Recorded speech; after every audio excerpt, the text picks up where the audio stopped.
Call to order the City Council regular meeting for the City of Wyoming, Minnesota, August 18th, 2026. Let the record reflect we do have a quorum. Member Luger, Member Schilling, Member Yeager, and Mayor Iverson are present. Please stand for the Pledge of Allegiance. I pledge allegiance to the flag of the United States of America and to the republic for which it stands, one nation, under God, indivisible, with liberty and justice for all. So tonight we have just a little bit of a change in our agenda. We're going to start with number one, the Life Saving Award, and then do open forum. So Chief Bauer is going to bring up our recipient and then just kind of give an overview and how we got here. For sure. Thank you, Mayor Iverson. I'd like to call Mr. Lyons up, please.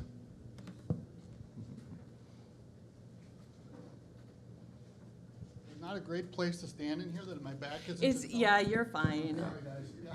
So if you don't mind just standing here, we'll go from there. As you know, over the last year, we've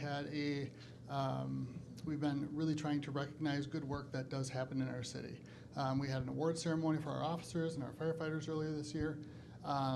And we want to make sure that we're recognizing people in our community as well.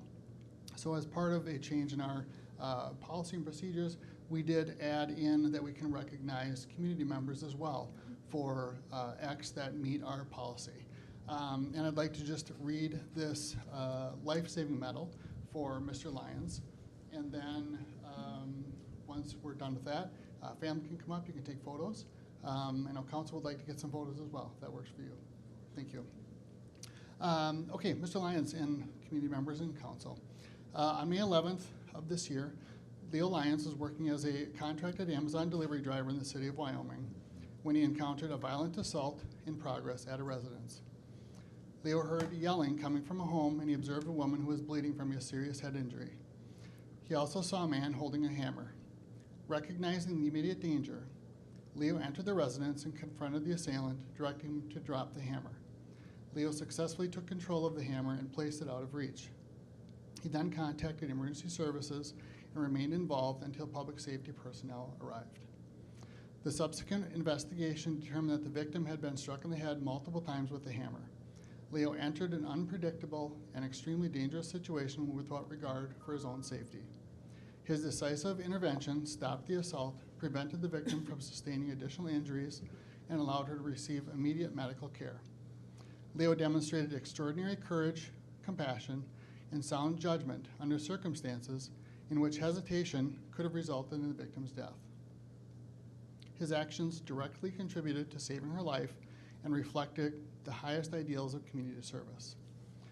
For his bravery and life-saving actions on May 11th, 2026, Leo Lyons is awarded the Wyoming Public Safety Life-Saving Medal.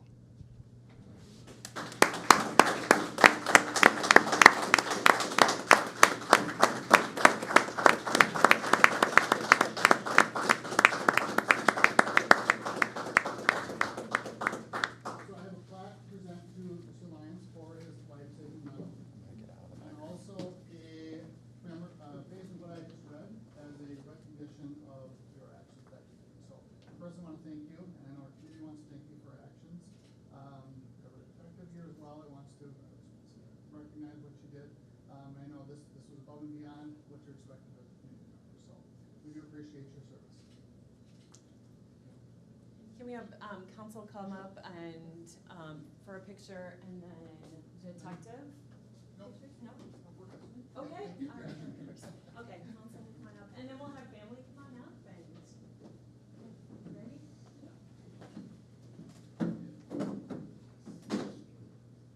One here quick.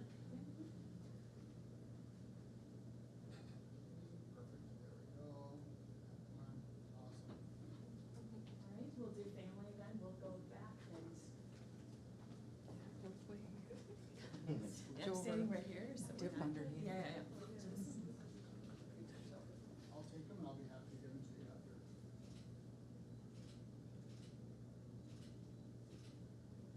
Can I grab one for you? Which is why I have to pose like I'm gonna run.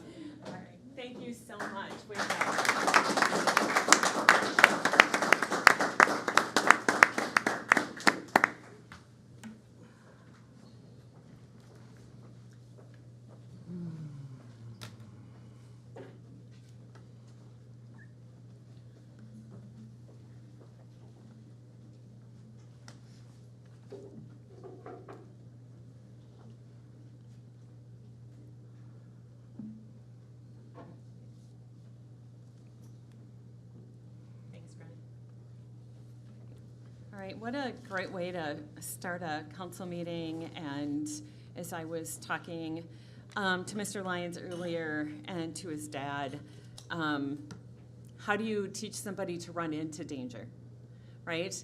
I mean, we know our police and fire do that, but somebody who's doing their job every day and run into that. So it's really a good day for that. So, all right, we'll move on to open forum. Open forum is an opportunity for members of the public to address the city council on items that are on or not on the current agenda. Items requiring council action may be deferred to staff or boards and commissions for research and future council agendas if appropriate. You will be limited to 3 minutes, and we ask that you conduct yourself in a professional, courteous manner and refrain from the use of profanity. Failure to abide by this policy may result in the loss of your privilege to speak. I see that we have actually 3 people who signed up to speak tonight, and then I do ask, please make sure you state your name and address for the record, and I think the first one on here is Kenny. And Mr. Rutherford, you can just give your name, address, all that fun stuff. See me the hassle. Ken Rutherford, 4700 East Viking Boulevard, Wyoming, Minnesota here. I'm here to behalf of the Sunrise Estates and the final planning commit that is being forwarded to you tonight. About a month ago, Mayor, you see it in the meeting that you seen in the records that you seen where we had to have a hotel in this area. I got a hold of the county commissioners and some other ones, and I looked at that report. That report says overall lodging for the Chisago County is at 1%. They talked about us having other businesses that we need in this area to build. One of the businesses here that they talked about is more commercial to bring in more people here. That's not really a commercial building to bring in more revenue for us. We have beautiful lands right over here as commercial that we need to fulfill ourselves there. I like to address that part. The other part I like to also address here is we talked about it last week at the Planning Commission there. Another area here addressed upon is the traffic flow. Okay, can I stop you 1 second? Are you here as a resident or as a? I'm here as a resident right now. Okay, but not as somebody from the No. Planning Commission? I just stating the facts that was here last week that I observed as a resident. Okay, just wanted to Yep, it's. say the two there, so continue. As we did this, going back as over a month ago, the words that you were said at the meeting, at a council meeting. Am I wrong? No, we totally need a hotel, so, Sure we do, just, yeah, like the other ones that are not fully vacant around us. The other thing, we have traffic flow out there as we're looking at and changing. All the plans, as I looked at, we're gonna have roundabouts. As a city here in Wyoming, when Holiday came in, they directed them where they wanted their parking lot entrances to be. Now we're looking at redressing the directions of the flow of the traffic there. Right now, they're gonna be a temporary lights to be put up at the time being here until the roundabout's going in the next couple of years. What's that gonna do for our businesses that are already on 22 right there at the spot? That changes the flow and changes the entrance of Holiday Inn right there. Now we're changing the flow of his clientele going in and out of there safely. We're also changing his flow of money coming in, his revenue, taxes that he pays into the city, the state and all that. As I look at that, there's a lot of different directions there. I look at the planning, what we have going here as this, and I see how they're running the road behind my property and the neighbors. I don't see the outcome of, on the west end of this property, of traffic flowing to meet up with this at the same time of the problems we have on Kettle River here. I see a lot of gray area that's happening that's not addressed. Is there gonna be stoplights down there? Are there gonna be turn lanes properly? You know, all these little what ifs are there are not addressed in this final plot as I read, it has been given to the public and what is online to read. There's major questions there that are not addressed, that we should not be moving forward here with this because those are not addressed properly. If we're gonna have entrance to this and do the final plot of just the commercial and nothing on the residential, we wanna start the residential, then what do we got for flowage? What are we gonna have for lights down there? What's our speed limit's gonna be on 22 as backing out all the way through the town? What's the roundabouts are gonna be look like from what the county's gonna put in there? What's our proper sidewalks to get our people going to and from the other side when we have our great weekend of stagecoach days and people wanna go over there and walk over there? What's our flow of traffic there on the sidewalks? We have those factors here we're looking at. I brought up a factor here in this winter of public safety of the sidewalk going across there, and it's a really gray area, and yes, our department has helped me over here with that, and I'm working with the county at the same time where we can all work together with the snowmobile and everyone can travel on a sidewalk safely from one end of our town to the other end. Putting houses in, we're putting all this other stuff in over there, we're limited to that space. We're limited to the safety of all these people, safety around us and then what's down there. I look at the traffic flow that's gonna be happening here really quick with Pine Haven, with that new road and the roundabouts and cutting down with these buildings are going in there, no parking on the road. I look, there's a lot of different other safety factors of rolling through there at the same time. Children running around, adults running around. People are gonna get backed up, they're gonna get frustrated. Unfortunately, they're gonna be having some liquid courage out there at Pine Haven. They're gonna race through that residential area, higher speeds. Do we have police force to help patrol this? At the moment, not really. Unfortunately, we're understaffed there. I feel bad for those guys. They're doing the best as they can do now. We're gonna be when this all opens up. Same thing with our fire department here, where it's gonna open up for proper safety out during that month. Where's the proper safety of something happens at Pine Haven and somebody gets in an accident on 22 getting on the freeway? The hospital we have, can we handle this stuff? We have to look at those facts, what's going on there majorly of public safety. I see too many red flags of pursuing with this that the city and everybody has not have looked forward at. For that, I appreciate everyone's time there. Thank you. Chief Bauer, just to help me understand, are we understaffed for fire and police when it comes to our events? There was a lot there. Are we referring to Pine Haven? Pine Haven, yep, and Sure. So we bring in, we partner with some of our other law enforcement agencies to help staff that. okay, so we're not understaffed. For that event, no, Yeah. we cover that with other assistants, Okay. yeah. Okay, appreciate that. Just wanted to connect with that. So, okay, I appreciate that. Next person would be, we have Mr. Osterbauer and Mr. Osterbauer. Who's going first? Okay, come on up.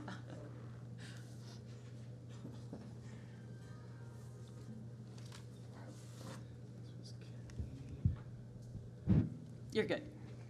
I want to talk tonight about the change to the Wyoming firearms ordinance that will be discussed later tonight. It would ban the use of any firearm except hunting with shotguns. This would force the small game hunter to use a shotgun for small animals such as squirrels and rabbits. Many small game hunters prefer to use a .22 rimfire rifle over a shotgun to prevent meat from being wasted. A shotgun used to bring down a 250-pound buck may be considered excessive to bring down a 3/4-pound squirrel. In Minnesota, a licensed deer hunter can choose to use a handgun of legal caliber instead of a long gun. Handicapped and elderly people sometimes choose this option due to their health conditions. This would be banned with the new ordinance. The special muzzle loading season for deer would be banned under this ordinance. There's some bow hunting for black bear going on in this area, and some of those hunters choose to carry a handgun as backup. This will be banned under this ordinance. Landowners and farmers controlling pests such as woodchucks digging under their buildings, skunks, foxes, and raccoons getting at their chickens are using a .22 rifle to handle those pests efficiently and safely. Due to the wide shot pattern of a shotgun, it causes excessive damage to their buildings when they fire at these animals, such as their corn cribs, outdoor farm equipment, buildings, etc. Usually you can't get close enough to these pests to use a shotgun anyway. A .22 rifle in these cases could be safe and effective. Some of our farms and ag areas, especially those bordering Carlos Avery, have been plagued by coyotes in the last 10 to 15 years. They threaten calves and poultry on the farm and deer and their fawns in the woods. They can be dispatched when they are seen legally, but are never within range of a shotgun. They're smart. So a small caliber rifle is usually the answer for that problem. I ask you to do not pass this ordinance as it is written, but please discuss it further and consider these things I've brought up. We have hunters and we have farmers and landowners that need to use firearms other than shotguns for their hunting and pest control needs. Thank you. Thank you, Mr. Ostbauer, for bringing this up. I know that I had some residents that were concerned as well. I don't hunt, but they brought that to me as well, and I think I have an answer to that based on state statute defining what big game is and how that would all be approached. So I plan on bringing that up. So that's, well, when we get there, I'll bring it up. So I have a state statute and how we could add that in. So really appreciate you being aware of what we're doing and adding your comments to that. So thank you. Would council be interested in a picture of the 22 rimfire ammo that I'm talking about? I know no difference between that stuff, so sure. Okay. Like I said, I don't hunt, but I have, Well, and that's why People I like did to. this, because Yeah, some people thank you. think a rifle is, Same thing I use. okay. yeah. I know. Yeah. Oh, thanks. I was gonna No, say, when am I I read the only your one email, who I doesn't know wanted to this? respond. I knew we were gonna have some conversation. Okay. so, yeah. Awesome, thank you. Really, this is great. Yeah, the 22 rimfire isn't a huge cannon, it's a Yeah. small, Yeah. effective little small game Yeah, rifle. yeah, okay. Thank you, council. Thank you, I appreciate that. Next, we have the other Mr. Osterbauer.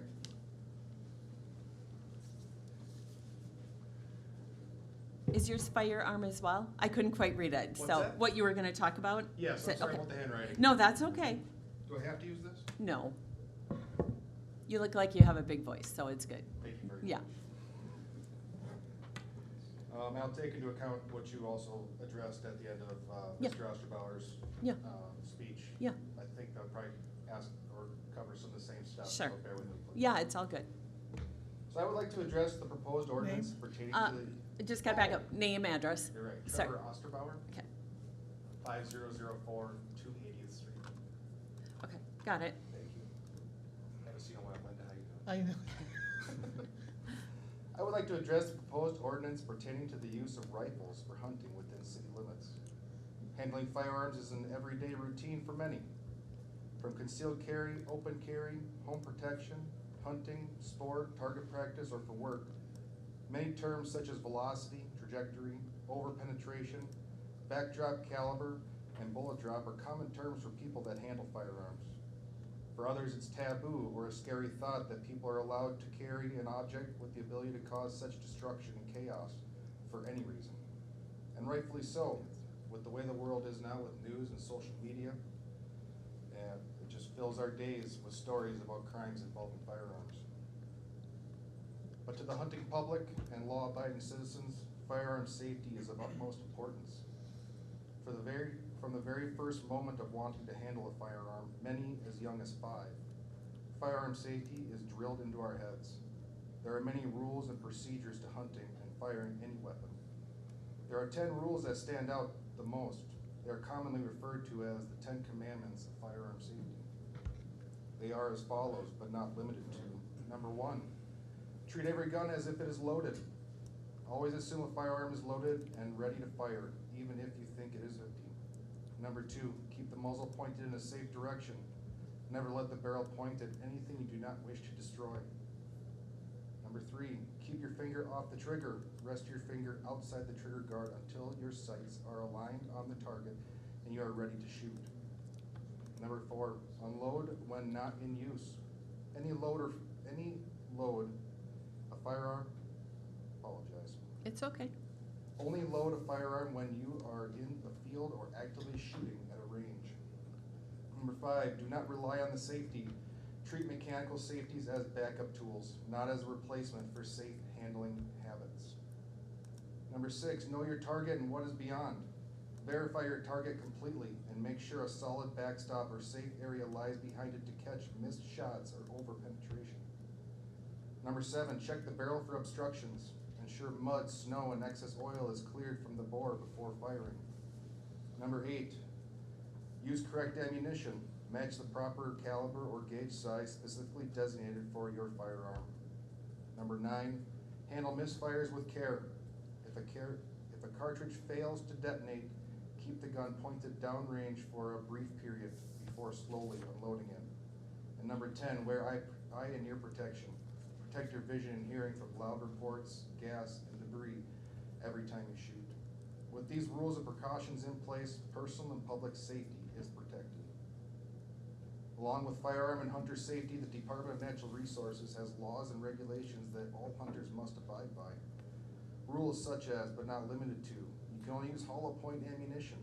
The mushrooming effect leaves a larger exit hole to increase blood loss for a faster harvest and easier tracking and recovery of the animal and to reduce over penetration. If using a firearm that is magazine fed, the magazine capacity can hold only 5 rounds. You have to be 500 feet from a building or occupied residence or public roadway before discharging a firearm. You are only allowed to hunt with a center fire cartridge and not a rim fire cartridge of 22 caliber or bigger for large game hunting, and 22 caliber rim fire or smaller can be used for small game hunting. These are only a fraction of the regulations put in place by the DNR to ensure hunter and public safety. The ordinance that the council is proposing makes it illegal to use rifles in our community for hunting, but hunting with rifles is not a new idea to the community. Rifles have been used for hunting in this area for decades. A 22 or 17 caliber rifle is legal to use for hunting small game such as squirrels, rabbits, woodchucks, and crows. As the proposed ordinance is worded, small game hunting would cease to exist in this community, a type of hunting that hundreds of hunters use the Carlos Avery Conservation Area for each year. A type of hunting that has existed in this area without incident for decades. Large game hunting with high-powered rifles is also not a new thing to this area. It is legal to use large caliber rifle to hunt black bear and coyote in this area. Hunters also have also been able to hunt deer with large caliber rifle pistols for many years. The geological features of this area are old growth hardwoods, swamp, small amount of open farmland, and very little open grassland. While these kinds of geological terrains, while hunting these kinds of geological terrains, a hunter must have good line of sight and scent control. The best way to obtain this is to hunt from an elevated position. While hunting from elevated positions, shot placements will always be at a downward angle into the ground, thus preventing any missed shot or over-penetration from traveling in an unsafe manner. Shot placement is also of the utmost importance. To ensure a clean and ethical harvest of an animal, a hunter must take aim and hit the intended animal in the vitals. The vitals are the heart, liver, and lungs, all grouped in a 6 to 8 inch diameter area in the rib cage. Whether that shot is taken with a bow, pistol, shotgun, or rifle, it must be taken with great focus and timing. One step from the animal is the difference between harvesting a freezer full of meat or burying your bullet in a tree or the ground. With a bountiful harvest on the line, we cannot afford to take wild shots. I ask you to throw out the proposed ordinance, or at the very least table the proposal, and take the time to reconsider the wording to allow small game hunting and other such activities that have been proposed that have never posed a threat. The word rifle is a very broad brush and affects the hunting and firearm community. Please investigate and educate yourselves with the terms such as, but not limited to, caliber, center fire and rim fire ammunition, velocity, bullet drop, over penetration, and the different kinds of hunter regulations that DNR already has in place in regards to hunter and community safety. Please let your decision be based on education, knowledge of firearms and firearm technology, and hunter and community safety. Thank you. Thank you. Thank Really you. appreciate that respectful and well thought out presentation. Very much. So, thanks. All right, we will be discussing this more later on in the agenda. So, all right, is there anyone else? Seeing none, we are going to go ahead and move on with our agenda. Number 2 is approval of minutes. Consider approving the minutes of the regular meeting of the Wyoming, Minnesota City Council for August 5th, 2026. If there are no comments or changes, do we have a motion to approve? So moved. Motion to approve by Member Luger. Do we have a second? Second. Second by Member Schilling. All in favor? Aye. Opposed? So approved. Next on the agenda is consent agenda. Items under the consent agenda will be adopted with one motion. However, council members may request individual items to be pulled from the consent agenda for further discussion and if, and action if they choose. Mr. Linwood, there's been a little confusion about consent agendas and why our council chooses to do this. So we adopted this, I don't even know how long. It's been a really long time that we adopted this, and it was more for the fact that we've already talked about all of this, or it's in our budget. There's considerable consideration already in that. Is that correct? That's pretty much a normalcy for any municipality, is you have a consent agenda and to the items on the way you discuss them, that they're things that we've already discussed, or they're normal within or contained within our budget, or billings that we've already had conversations with the council. So a normal mechanism that most all cities use. Okay, and we always have the ability to pull an item if there are any questions, correct? That is correct. Perfect, thank you. So we need a motion to approve number 3, 4, 5, 6, 7, 8, and 9. Is there anybody on the council wishing to pull? There's a 10. Is there a 10? Do I have? Yep, Oh, that's 10, Phoenix sorry. 16 9 and 10, going, yep. sorry. Some days it's hard to read numbers. All right, anybody wish to pull anything? No? All right, then we need a motion to, again, approve consent items 3, 4, 5, 6, 7, 8, 9, and 10. Do we have a motion? So moved. We have a motion by Member Schilling. Do we have a second? Second. Second by Member Luger. All in favor? Aye. Opposed? So approved. Acknowledge receipts of reports of officer boards, commissions, and department heads. These, as always, are in our packet, and they are public record. Does anybody wish to pull reports from 11, 12, 13, 14, or 15? Seeing none, we don't need to adopt that. Number 16 is communications. EDA lease revenue bonds, Series 2026A bond sale summary. Mr. Linwood, you're going to start. We'll start. Thank you, Mayor Iverson, members of council.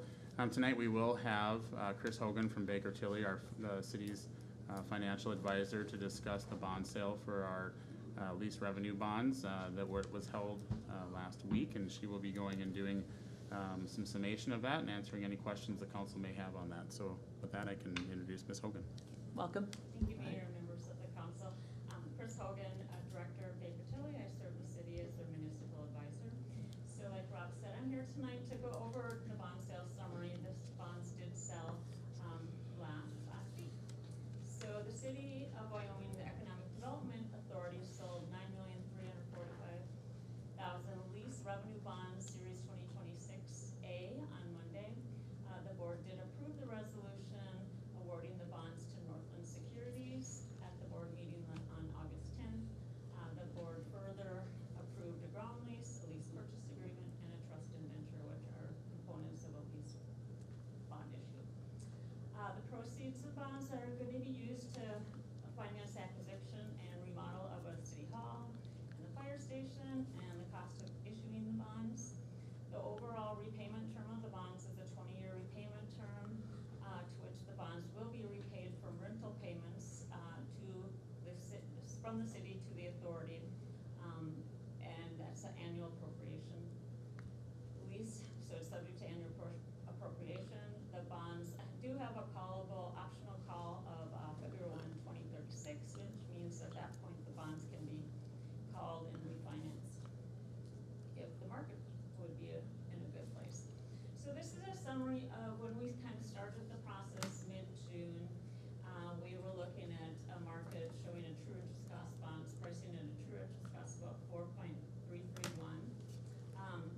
A couple days before the sale, we always update with current market environment. We were looking at estimated true interest cost at the day before the sale at 4.303, and the actual result was a 4.137. So this slide shows the bidders. There was 5 bidders that signed up, and the bidders and the true interest cost. So Northland Security was the lowest bidder, and the bonds are awarded based on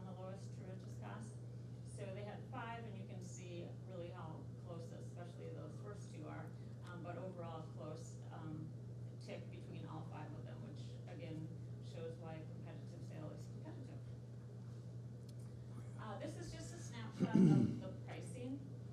So, overall, the bonds did bid with a premium, meaning that it priced with additional proceeds. The premium is where the coupon's greater than the yield. The premium was used, applied to pay for the project cost, so that is bond proceeds. So, part of a bond issue, a competitive bond market is to get the bonds rated.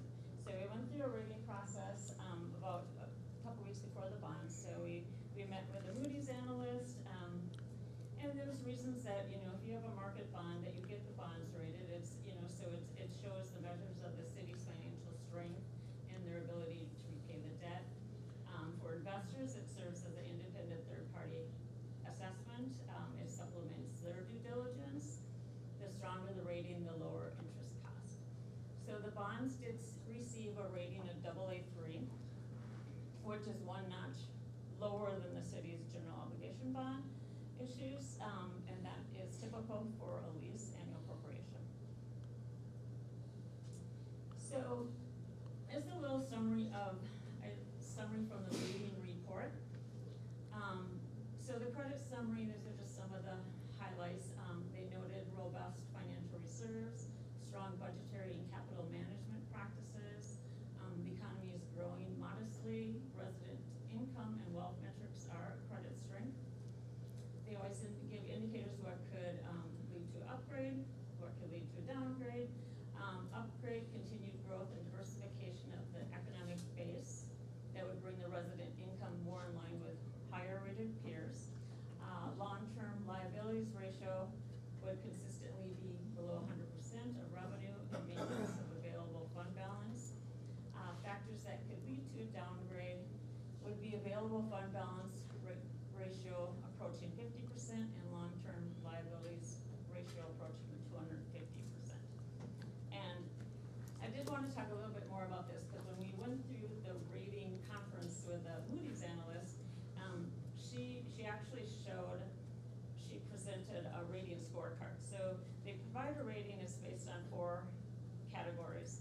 And she showed that to us, and she was very optimistic about actually getting an upgrade, which we didn't get this time, but her discussion was really if the city continues with the positive trend, positions that they've been seeing, that there's a real strong opportunity that the next time you're in the market that the bonds will get an upgrade. So that is a very positive thing that I want to say congratulations to everyone on that, because that's a pretty big deal. The scorecard that she presented actually, like I said, there's 4 metrics, and all of those were either at a AAA or a AA, and then they take into some factoring accounts. So it was leading pretty strong towards getting an upgrade, but it didn't happen this time, but we're pretty hopeful that next time the city's in the market, that is going to be the outcome. Before I go to questions, I do want to say that when we were thinking about that, when we had the discussion about the rating and upgrade, it made me realize that when I was here in 24 and the last time the city issued bonds, they got an upgrade at that time, and I did not present a plaque. So I want to do that tonight. Oh, 'cause nice. Kind of perfect timing, because you can hang it in your new city hall. Yes. And then maybe in 2 years, you'll have another plaque to hang in the That city hall. is, yes. So I'll take questions, and then I would like to present that to Okay, fabulous. Rob, of course, and the Yeah. council. Yeah, that would be fantastic. Thank you. Ms. Hogan, my big question would be, you talked about, one, the possible of we could recall it and refinance in 10 years, Yes. right? In Yep. 10 years.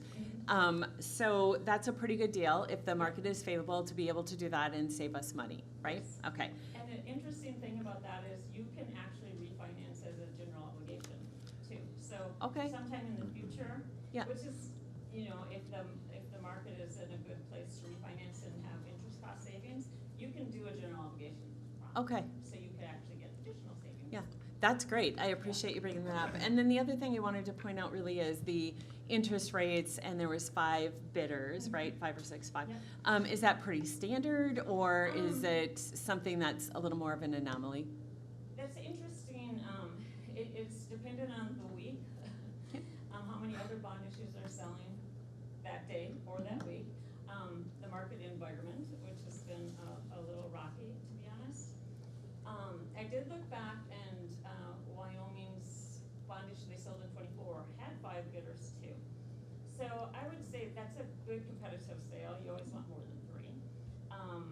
And especially this issue size at 9.2 was a nice issue size, so investors like it, so 5 is a good outcome. Okay. And I do agree with you. It shows the hard work that the city staff has done financially and being able to position us in the right place. So I do appreciate that. Questions from council. We will start with Member Schilling.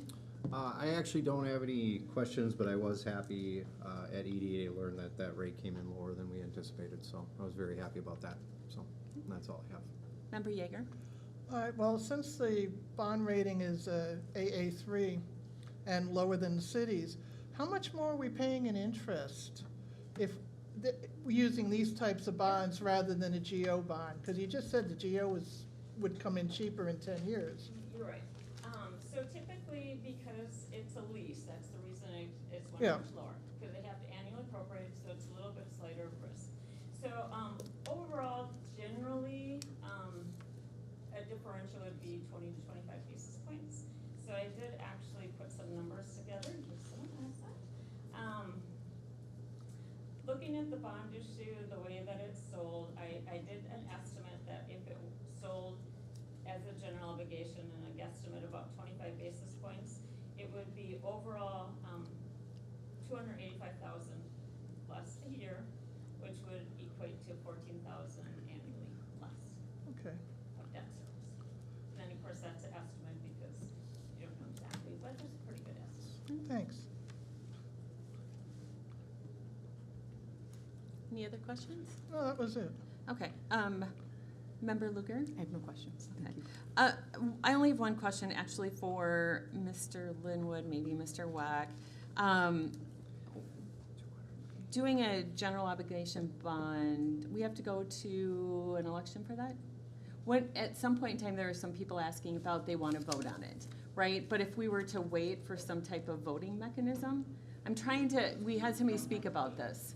The council has the ability to pick and choose what they want to do, if they want to do a lease revenue bond or a general obligation bond. But for a general obligation, you just go through the normal process that the council Okay. did for this. Yeah. So I guess that would answer that question. You don't have to go to a vote per se for a GO bond Okay. issuance. Somebody had made that comment in the audience last week, and so I just wanted to kind of understand where that was coming from. So, okay, perfect. Thank you. All right, thank you very much for the presentation, and yeah, that would be great. Thank you.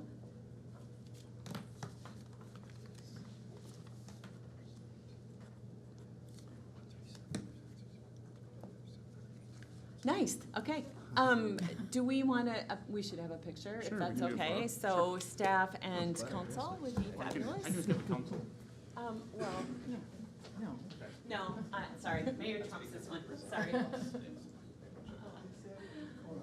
Yeah, come on, Rob. Come on, Rob, I know, he's just a little camera shy is all, so. Come on in, come on in.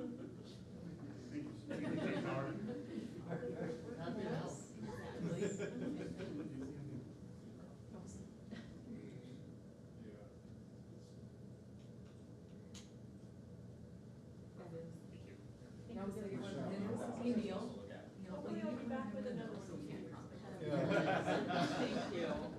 We can fix any with Photoshop. Great, okay.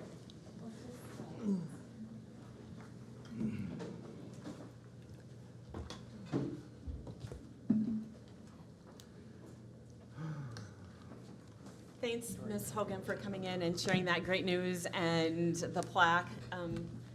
We work really hard, making sure that our finances are in place, so thank you. All right, we are gonna go to new business number 17, to consider resolution 2608108, a resolution approving final plat D26001 of Sunrise Riverbank Commercial, location East Viking and Kettle River Boulevard, Greenwood Golf Course site, applicant Richard Morris of Sunrise Riverbank Properties, LLC, property ID number 21.10320.33 and 21.00012.20. Council, just note I won't be reading this all again when we go into approving. So, okay, Mr. Weck, is that gonna be you? Yes, Okay, Mayor. thank you. This would also, Mayor and council members, would also include the next resolution for the master development plan for the, Okay. for the development. So they're requesting final plat and master development plan review, as stated before.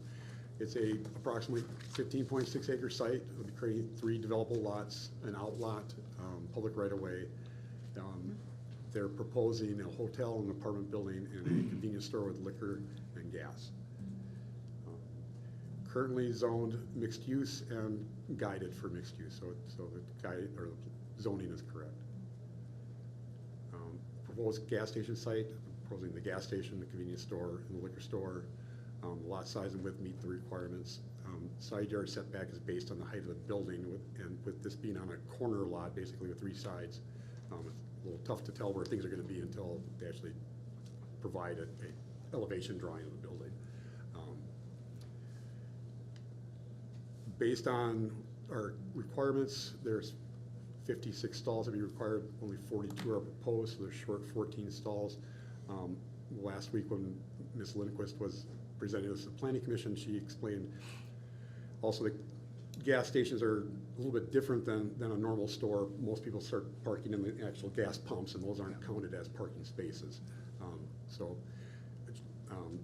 She was fine with where we're at with the parking on the site as proposed in this general drawing. But I want to, I guess, maybe add, I think it's maybe later on, all of these sites will have to come back for a conditional use permit or site plan review before they get final approval. So there's some, none of tonight just gives their master development plan. It's not What they're actually putting in each right now. individual site, Yeah. the specifics anyway. The apartment building site, they're proposing, it's also another 3-sided lot, proposing approximately 100 apartments there. Lot width and depth requirements are met.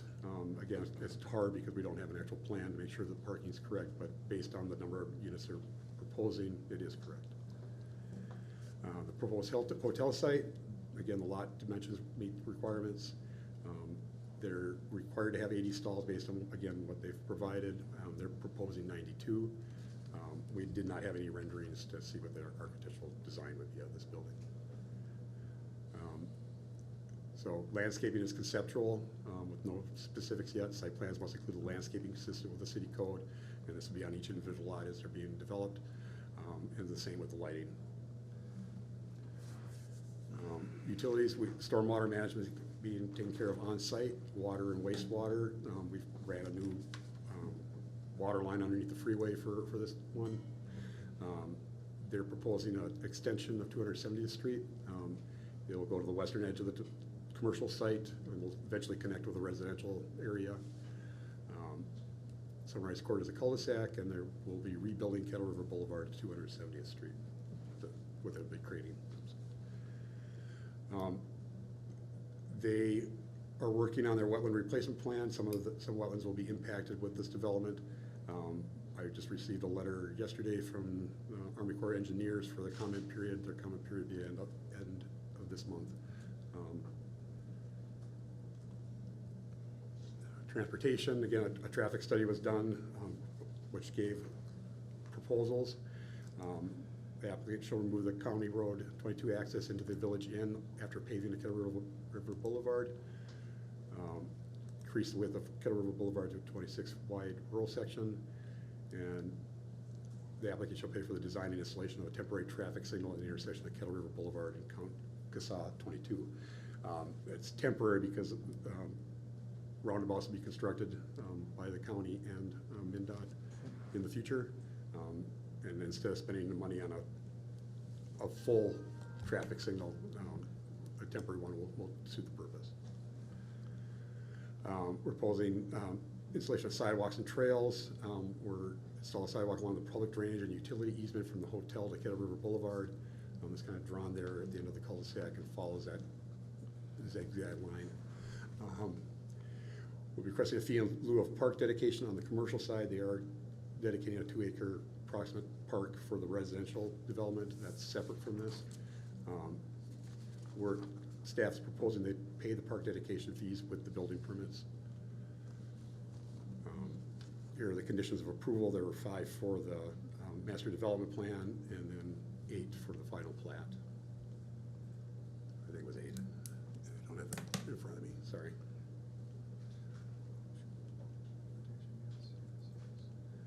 I'll stand for questions. Okay. Mr. Weck, just a couple quick questions in terms of there seems to be a little confusion between final plat and what they have to go through next. Sure. So this is not saying that they're gonna put shovels in the ground tomorrow. No. Okay, there's still some ways to go, things that they have to come up with. So with the final plat, that would allow them to subdivide to make the parcels. Before they can do that, they'd have to comply with the conditions, some of them being some of the stormwater questions that the city engineer had, the wetland impacts that they'll be having, those other items listed. So, and then once they get through all that, there'll be a development agreement between the city and the developer for all the public improvements that we'll be taking over in the future. They're hoping to get breaking ground this before winter, so then we could stay on that track as long as everything works out. Okay, and I do know that WSB has actually been working through some of the comments about Mr. Rutherford's drainage and that kind of stuff, but they are working through that, and they have actually spoke with those neighbors, correct? Yes. With that, okay. Mr. Linwood, just kind of a quick question regarding the hotel. I know you do visits, you and Mr. McFarland do visits with our businesses. And so if I remember correctly from reports that we have had, that we're lucky here in Chisago County that we have the majority of large industry here, being Rosenbauer, being Polaris, and that when you're visiting with them, I believe the conversation has been around hotels instead of them going to different cities. We have had conversations. We do have some main business drivers in town, including Polaris, Rosenbauer, and the hospital that have been identified as that would be productive users based on conversations with the county and those businesses. So I know that the applicant, although I don't know that they have an exact hotel yet, I know that they have done due diligence because I think they want to make sure that vacancy rates are obviously not too low because they want to have a successful product. So, but we have had those conversations with the Chisago County HRA, EDA, and some of the retail studies that they've done that community, based on those, that the community could support a hotel. Okay, I think we should add Split Rocks into that, because at the time when I was working there, they wanted to have bowling tournaments, wedding receptions, that kind of thing too, which all need hotels. So, okay, thank you. I just wanted to, I believed we had talked about that, Yep, so I just no problem. wanted to state that again. Okay, so questions from member Yeager. Okay, so according to the report, it looks like the city will be getting 3 different CUP applications from up to 3 different Either CUPs or, well, it's a mixed use site, so yes, CUPs, yes. CUPs from 3 different developers. So that's why we don't have a CUP now, right? Correct. Okay. Have any developer committed to any of the proposed projects? I know they're in negotiations with the convenience store, and I think all they need to do is get the plat going. I think they'll be on track for that. The apartment building and the hotel, I'm not sure where they're at for partners. Okay. All right. So if no developer comes through, is there a possibility that these parcels remain vacant for years until somebody comes? That's a possibility with any development. Okay. But in the meantime, they would have constructed 270th Street, improved Kettle River Boulevard, and gotten the utilities to those sites, which we do not have today. Okay, cool. When you talked about, continuing on that, when you get the new developers in, can they change what's going into those lots? Like, let's say something happens, because I was reading in the minutes something about a non-compete between Quick Trip and Holiday. So if something were to happen to Quick Trip, even though they have a purchase agreement with them, what if that falls through? Can the developer put something else in? They would have to do it with the city council's approval through the CUP process. So and that would also have to be one of the permitted uses in that district. But they can change it to a permitted use. Sure. Okay, and that's like the same with the hotel and the apartment building. If the developer came back and said, I don't really want to do this, they can put in another permitted use. They could, Okay, again, as long as it meets the uses that we allow in that district. And again, with the city council approval. yeah. So the others, you mentioned that the roundabouts are expected in the future. How far in the future are we talking? 2 to 3 years is the hope, but that's funding between MnDOT and the county and. Right, and I noticed that on, like, our road CIP, we had intersection improvements in 28. So is that the traffic light or the but not the roundabouts? Well, No, that would just be, that was strictly for, and if the city had to do any contribution for the roundabouts, but it wasn't for the traffic light, no, Oh, okay, so, for the temporary traffic light. but when I see on the think- sheet, that's intersection improvements in 28, that was supposed to be the roundabouts.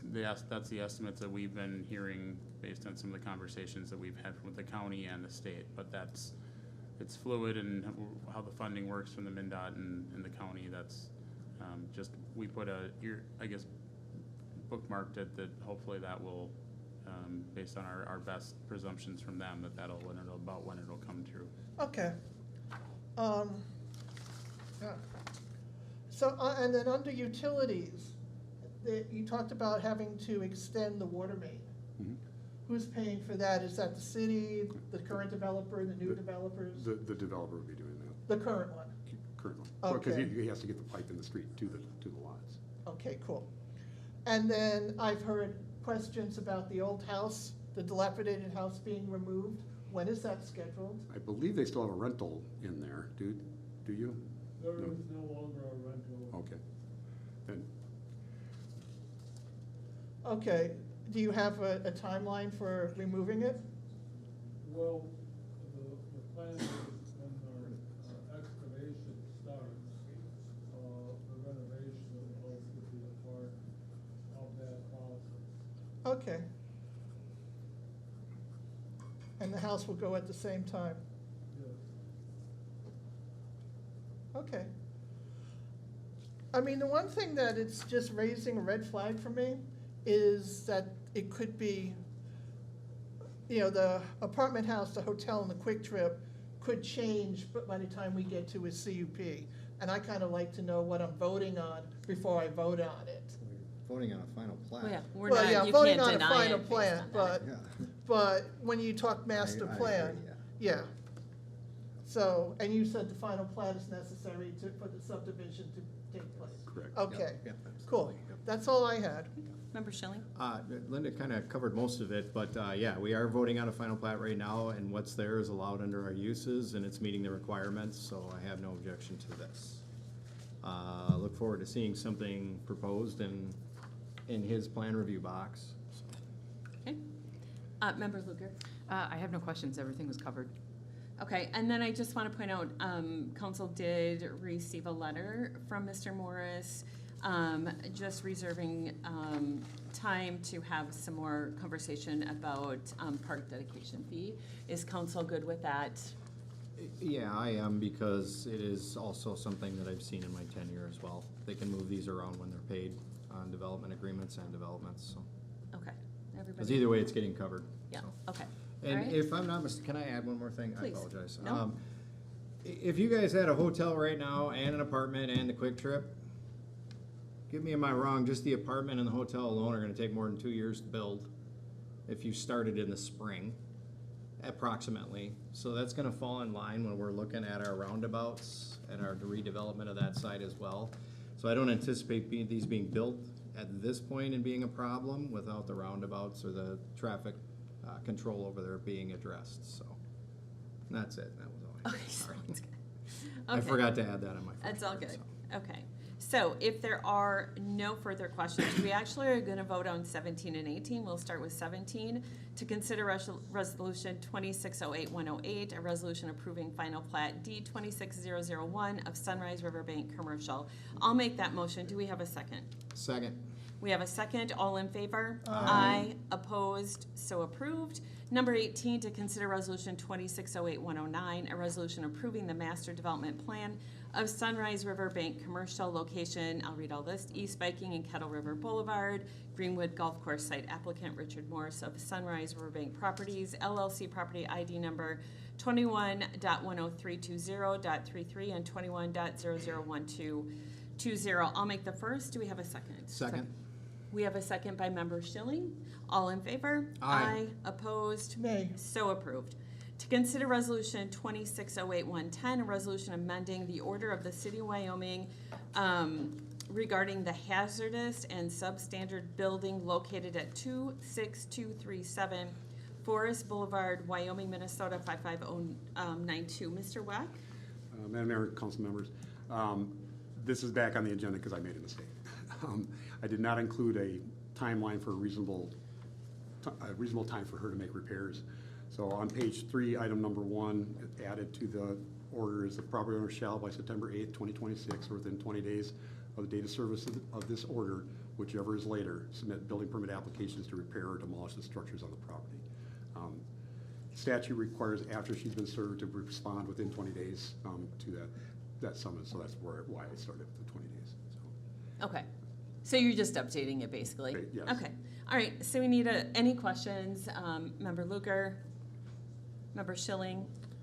No questions, just kind of informational. Once that happens, then we take this in front of a judge, and then the judge is more than likely gonna rule and give additional time.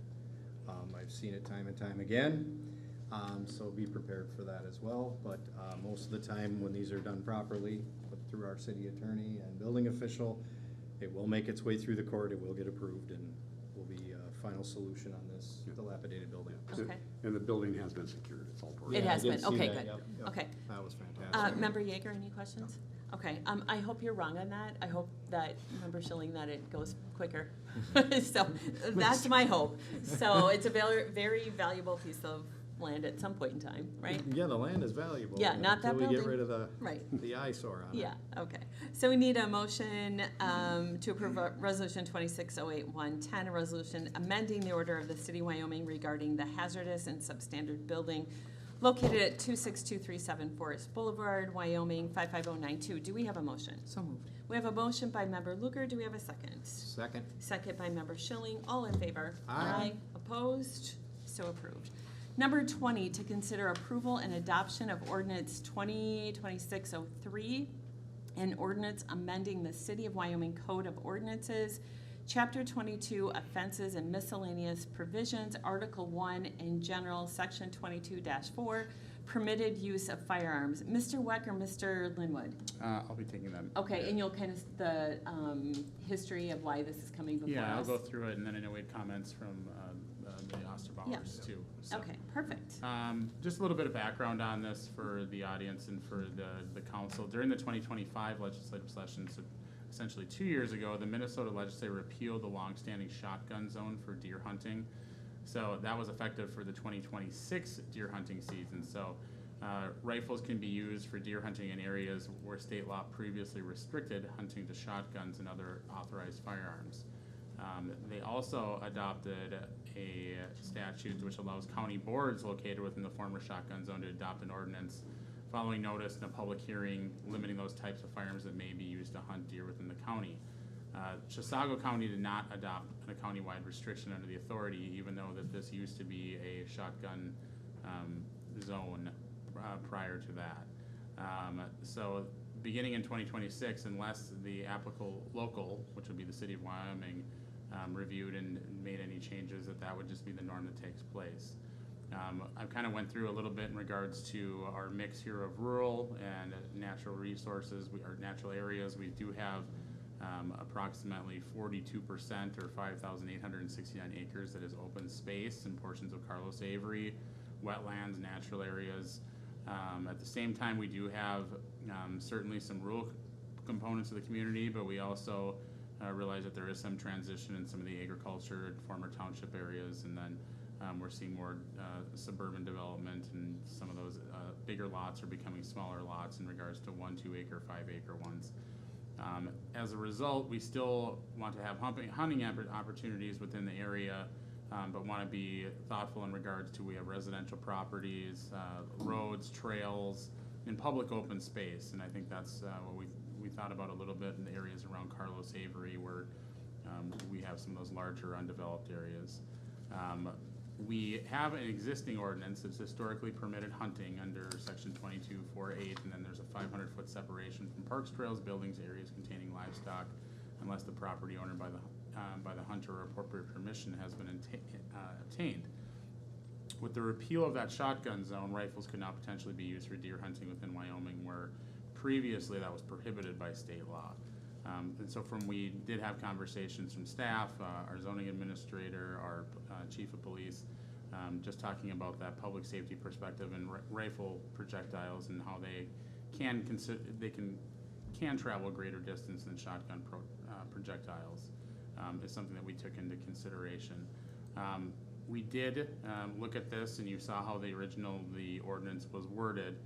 We did receive an email from Mr. Osterbauer, which we did have some conversations to some of his points previously in regards to the use of shotguns and rifles, and some of the components in regards to rifles, and that you can still use them for target practice in the city even with this ordinance, but what does that mean for some of our lower powered rifles as he identified within that, whether it's a 22.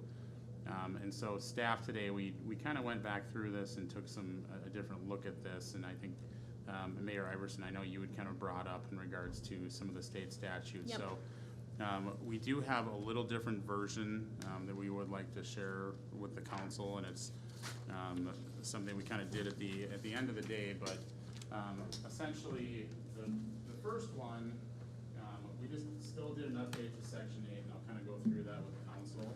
So in other words, bright minds were thinking alike. Yes. So. I think in regards, I can talk through that a little bit. Okay. I know Mayor Iverson referenced, and that really is the key here in regards to what she said about big game, and that is exactly what we identified within this. So Rob, can you give them a copy? I do have a please? couple other Because- copies. Sure. So that, because they're asking about it. Yep, certainly. You're welcome. I can't hunt a caribou now? So essentially, there has been, in revision to what staff is recommending in regards that we would not say on section 8 at the beginning, it says by any person hunting with a firearm. We would originally had that move back to shotgun. Now it would strictly just go back to the firearm. And I think what the key component is here is we didn't change anything but to the end. And what the change is Mayor Iverson had discussed earlier, and that was that section 97A.015. And what that says now is the use or discharge of a rifle for hunting big game. And there is a big game statute as defined, like I said, 97A.015, including deer, moose, elk, bear, antelope, caribou, within the corporate limits of the city is prohibited. So I think it really catches the spirit of what the intention was for this ordinance and what we were trying to accomplish with the change in the shotgun rifle to the city, but still hopefully finds a balance that individuals that still want to utilize smaller powered rifles for some of the things that were discussed and brought up by the Osterbauers, that they still have the ability to do that. And it's probably not just the Osterbauers, I'm sure there are other individuals in the city that probably have similar feelings. So we think that this is a good balance, and like I said, shuts the door on some of the higher powered rifle projectiles within the city, but I think it still allows for smaller rifle use where we just identified in that key statute of the big game hunting, and it, like I said, for the deer, moose, elk, bear, antelope, and caribou within the corporate limits of the city. Okay. I'm glad I found that state statute, actually. So, okay, let's see, questions from council. We're gonna start with member Schilling. Gears are turning. Turning red, turning around. No, I like that we pulled this forward because I knew it was there. It addresses the Osterbauer's concerns as well. As a person that grew up on a farm, I would have been sitting here talking about this same exact thing. The difference, you know, and you have like 150 acres over there backed up to Carlos Avery, correct? Correct. That's what I thought. Okay. I guess I don't really have any problem with this language. Instead of the one that was here, I didn't like the one that was in front of us, so. Yeah. And that's what I told you I didn't answer because I knew we were gonna discuss it tonight, so, because I did not like the proposed, Okay. so. Anything? I'll stop there and if something else comes up, I'll jump back. Okay. But, yeah, I think. Let's go to Member Luger, because farmland, you grew up on a farm. I did, well, hobby farm. Yeah. I did, and actually, I remember when the city had a much more rural feel to it, where Mhm. we didn't have a whole bunch of developments. And so I appreciate kind of the distinction of, you know, we're not what we were, the city doesn't look the same as it did 30 years ago, right? You know, I also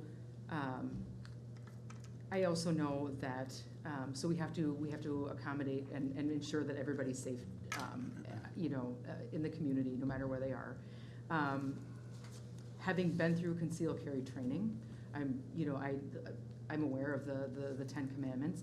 The one that resonates with me tonight is number 6, which is know what's behind your target if you miss. And I guess that's the thing that when I initially read this, it freaks me out, right? Because I want everybody to be safe. So I think this seems like a fair compromise on this, and I hope that it kind of allows for the spirit of who we are and you know, kind of the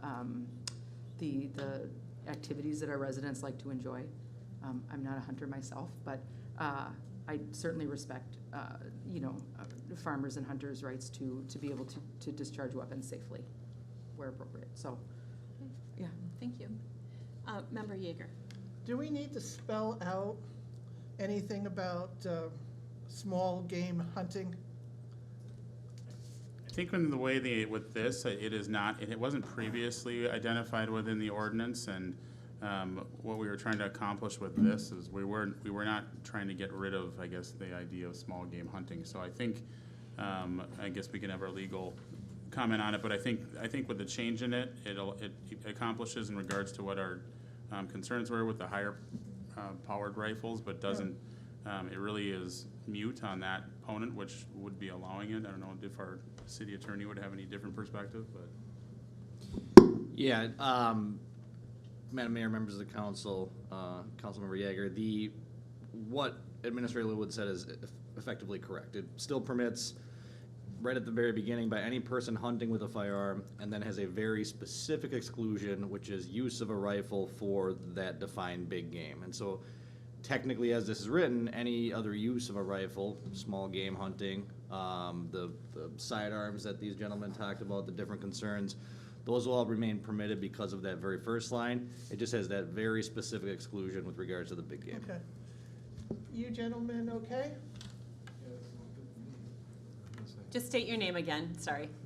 Yeah, I didn't interrupt you. No, please do not. I think this brings us back to where we were before the legislature changed the ability to use high-power rifles for the big game here. And I think this makes perfect sense. We always thought it was a little bit silly to eliminate the shotgun zone and allow high-power rifles. Yeah, Things like this, so this seems to be a common sense answer. Grateful for this. perfect, thank Okay, you. cool. Actually, may I? Yes? So, Trevor Osborne. yeah. I think that it does cover with the big game wording in here, with also the DNR's wording of big game hunting. DNR stipulates the correct usage of firearms for big game itself and small games. So yeah, I think the big game does cover that. Perfect.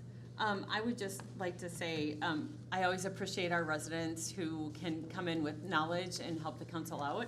I always appreciate my 3 a.m. in the morning noodling stuff around and trying to figure out how to take care of it. So, like I said, great minds think alike, so appreciate that. So with that, if there are no further questions, we need a motion to, I didn't hear that. I do have the new ordinance with that language Okay, in it, with perfect. exactly how it appears there, but just for the record, that we're Yeah, and we'll be voting on the next Voting two, on- it's the same yeah, thing. voting on the one that was being Yeah, supplied, okay. not the one in the electronic. Perfect.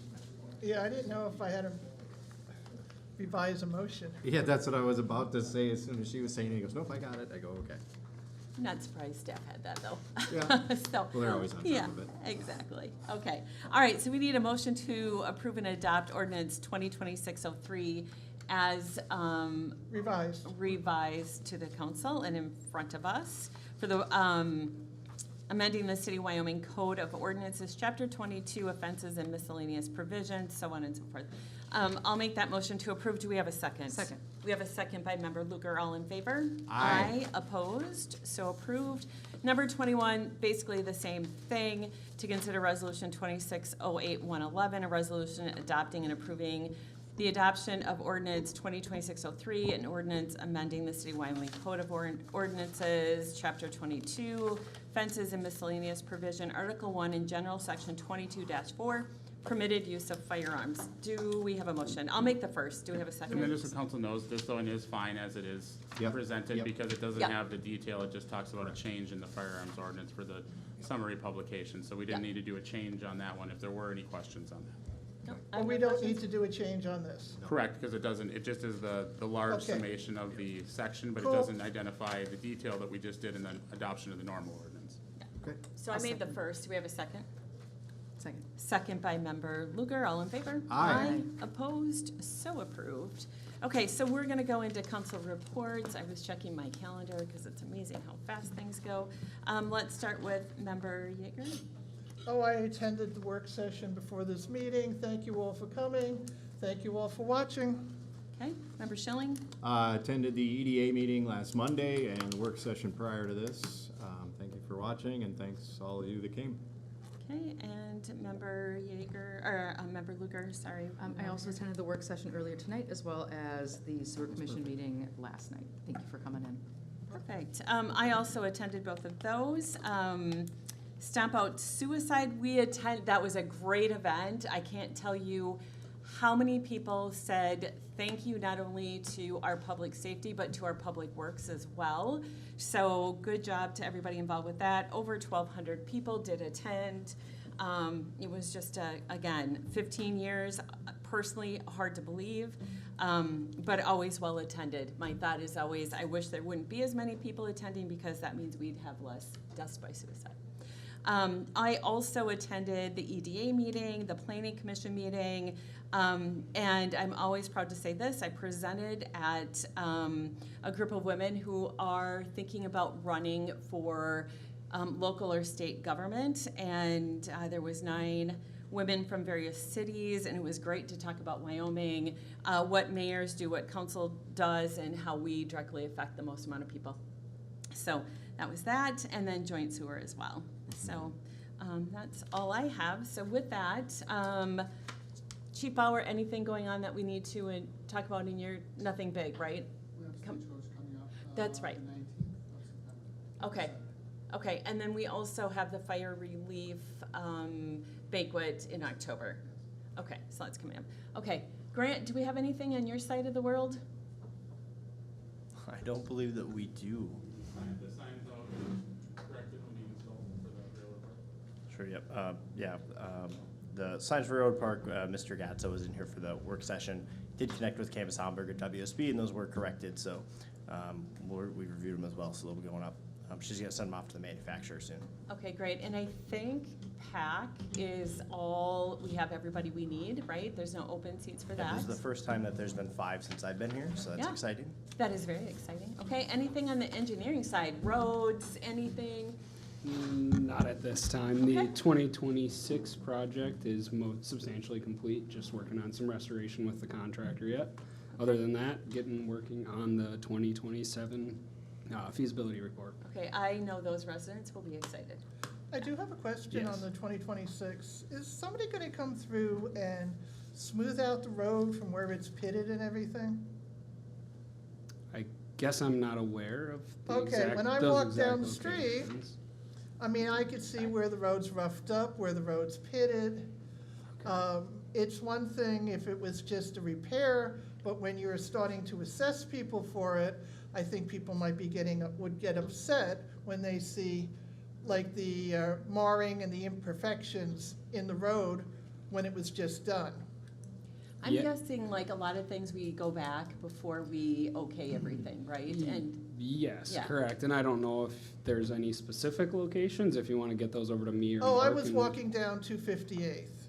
and 258th. I would go from, what is it, 259th? And then make out of where my neighborhood is, make the right, go around 258th down to Goldfinch.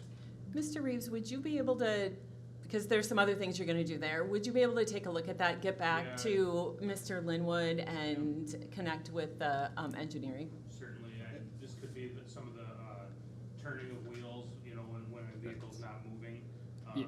But I think we have inspections scheduled later this week, and we can connect on, Nate and I can connect on that.